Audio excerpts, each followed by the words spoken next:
it's so short. The throws are so short. I've never had a short throw shifter before. It feels so much better. Holy crap. What's going on, everyone? Welcome back to Boost Feed. Today we have something I'm super excited for. I think it's gonna make a huge difference in the car. Today we're going to be installing the Kartboy short throw shifter. I think this is gonna make a huge difference. Now the STI shifter itself is totally fine. There's nothing wrong with it. It goes into gear totally fine. It's comfortable. Gear throws are long, which can be good in some situations. But for this, I think it's gonna make everything feel much better. I had the bushings to go with it as well, which are upstairs. Now for today, I believe I'm just going to be doing just the short throw shifter. We'll get the bushings done at some point. But for now, we're gonna get started on this install, so let's get to it. So for starters, what we want to do, super simple. All we got to do is just take the shift knob off, and then we have to take the column piece off to actually get to the linkage and everything inside of the gearbox. Let's pitter patter. Now once you unscrew the shift knob and get this popped out, there is a little LED clip that you have to unplug. Super simple. All you got to do is just pinch it and it'll come right out. Next, what you're going to want to do once you get the boot off is this pin right here needs to be pushed out. This is the pin for the reverse lockout. What you want to do is tap this pin out using an Allen key and a hammer, something to help you get this out. What you're going to do is push it out. You want to push it out fully, but just enough to where this can slide up and down. Once you get that out, we'll move on to the next. So I ended up using these screwdrivers that I had that have a little tip on the end for hammering. Be careful not to push it all the way through. I kind of did that. And I got very lucky, and the pin did not go underneath here. It happened just to fall off the side, so be very careful about that. Now, after that, we're gonna cut this zip tie, and then we're gonna get this bolt down here. Once the zip tie is cut and the pin is out, next you're gonna use two 12 mils to loosen the bolt connecting to the fork.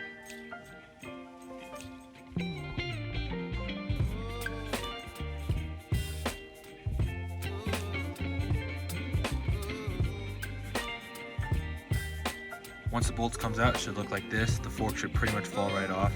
Next, what we need to do is get the C-clamp down there. I specifically went to AutoZone to pick up these snap ring plier sets. This should make getting that C-clamp out a lot easier. I highly recommend this. Let's see if they work. Once the snap ring is out, you should be able to just pull the OEM shifter right off. Once you finally pop off the OEM shifter, it should look just like this. Now what you're going to do next is make sure to transfer everything over to the Kartboy. Once you get everything transferred over to the Kartboy, it should look just about like this. You want to make sure to grease up this area where the knuckle of the Kartboy goes into the sleeve. Next, what we're going to do is just reinstall everything back in.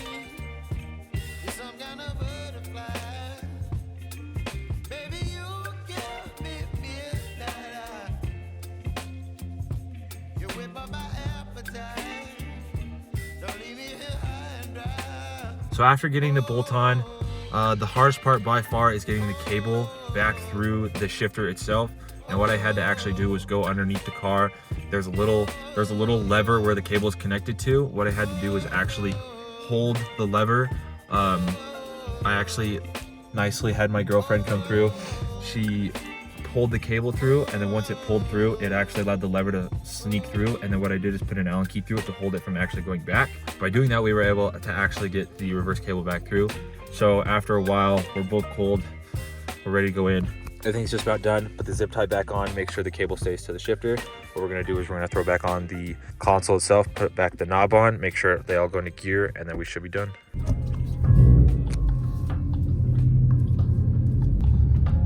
Already the gearbox feels so much better.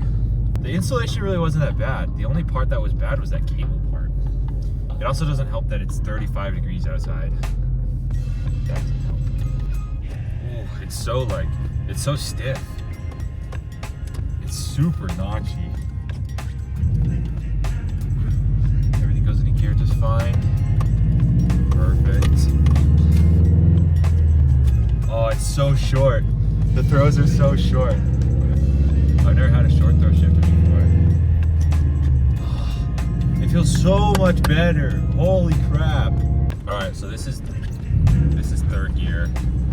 The shifts are just so notchy. I'm not gonna really get on it. I'll get on it a little bit. So this is third gear. And the throws are just so short.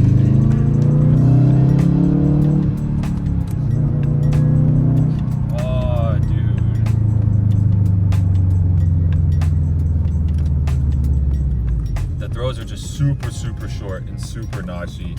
So as you can tell, the shifter is just so much more notchy. So I'm gonna go through the gears for you. First, second, third, fourth, fifth, sixth. And then reverse cable, there's reverse. All right guys, well thank you for watching the video. It was kind of a pain. It was really a simple install except for that little cable, and it really wouldn't have been that bad if it wasn't so cold out and such a problem. But it really wasn't a bad install. It's definitely worth it. I think it's worth the money and all the installation that comes with it. So thank you guys for watching the video. I hope you guys enjoyed it. I hope you guys were able to take something away from the video, whether you were trying to install it yourself, whatever it is. Thank you guys for watching. I'll see you guys next time.